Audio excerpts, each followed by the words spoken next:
Assalamualaikum warahmatullahi wabarakatuh. Perkenalkan, nama saya Ismiati Dali dengan NIM 211052095. Nah, di sini saya ingin mereview kembali materi tentang permainan dan permainan tradisional dari mata kuliah Kesenian, Keterampilan, dan Orkes. Adapun poin-poin yang akan saya bahas dari materi tersebut, yang pertama, pengertian dari permainan dan permainan tradisional. Yang kedua, apa saja macam-macam permainan tradisional. Yang ketiga, tujuan dari permainan tradisional.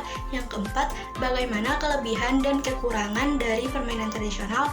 Dan yang kelima, apa saja permainan tradisional yang cocok untuk anak SD. Yang pertama, pengertian.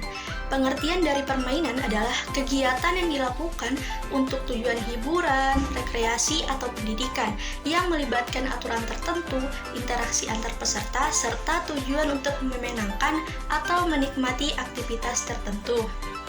Nah, adapun pengertian dari permainan tradisional adalah permainan yang telah ada sejak zaman dahulu dan turun-temurun diwariskan dari generasi ke generasi. Nah, biasanya permainan ini memiliki nilai-nilai budaya, sejarah, dan seringkali menggunakan bahan-bahan alami atau sekitar yang mudah diakses. Nah, selanjutnya ada macam-macam permainan tradisional. Yang pertama ada congklak. Nah, congklak ini adalah sebuah permainan papan yang melibatkan pengambilan dan penempatan biji ke dalam lubang-lubang papan. Yang kedua ada egrang. Nah, egrang ini permainan tradisional berjalan di atas tongkat tinggi yang disebut egrang. Nah, biasanya terbuat dari bambu. Permainan tradisional ketiga yaitu mainan layang-layang. Pasti teman-teman sudah tidak asing lagi dengan permainan layang-layang. Nah, permainan layang-layang ini biasanya terbuat dari plastik atau kertas, atau biasanya juga dibuat dari kain. Nah, cara memainkannya yaitu menerbangkan ke udara mengandalkan angin dan ketangkasan, mengulur dan menarik benang. Kemudian permainan tradisional yang selanjutnya ada benteng-bentengan. Nah, permainan benteng-bentengan ini yaitu sebuah permainan di mana pemain dari dua tim mencoba menyerang dan mempertahankan benteng mereka. Selanjutnya ada macam-macam permainan umum, di antaranya ada sepak bola, yaitu olahraga yang dimainkan dengan menggiring dan menendang bola untuk mencetak gol. Kedua yaitu permainan badminton. Badminton adalah olahraga raket yang dimainkan di lapangan dengan kok di udara.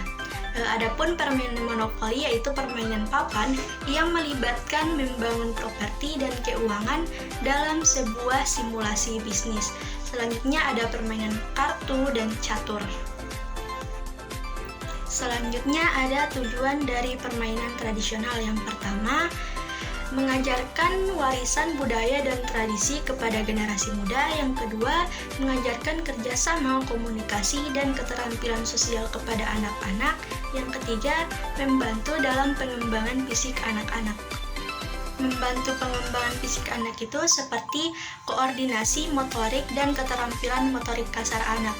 Nah, yang keempat, mempromosikan nilai-nilai seperti kerjasama, komunikasi, dan keterampilan sosial kepada anak. Poin selanjutnya yaitu kelebihan dan kekurangan dari permainan dan permainan tradisional. Yang pertama, kelebihan dari permainan tradisional yaitu bisa memupuk interaksi sosial yang kuat antar pemain karena biasanya dimainkan secara berkelompok. Nah, dapat meningkatkan juga keterampilan motorik, kreativitas, dan juga memperkuat nilai-nilai budaya serta tradisi lokal. Adapun kekurangan dari permainan tradisional, yang pertama, keterbatasan aksesibilitas karena beberapa permainan itu memerlukan ruang atau alat tertentu yang mungkin sulit diakses oleh banyak orang. Nah, yang kedua, risiko cedera karena kurangnya aturan yang jelas atau kurangnya perhatian terhadap keselamatan. Nah, yang ketiga, keterbatasan dalam variasi dan pengembangan. Karena beberapa permainan tradisional itu mungkin memiliki aturan yang kaku, sulit dimodifikasi, atau kurangnya inovasi dalam pengembangan. Nah, adapun kelebihan dari permainan modern yaitu seringkali melibatkan teknologi canggih, memberikan pengalaman yang lebih interaktif, bisa dilakukan secara daring, dengan akses luas dan dapat membantu pengguna dalam pengembangan keterampilan digital. Nah, adapun permainan yang cocok untuk anak SD diantaranya yaitu engklek, bentengan, lompat tali, kasti, bola bekel, egrang, gasing, dan petak umpet. Nah, itulah review materi dari saya. Kurang lebihnya saya mohon maaf. Wassalamualaikum warahmatullahi wabarakatuh.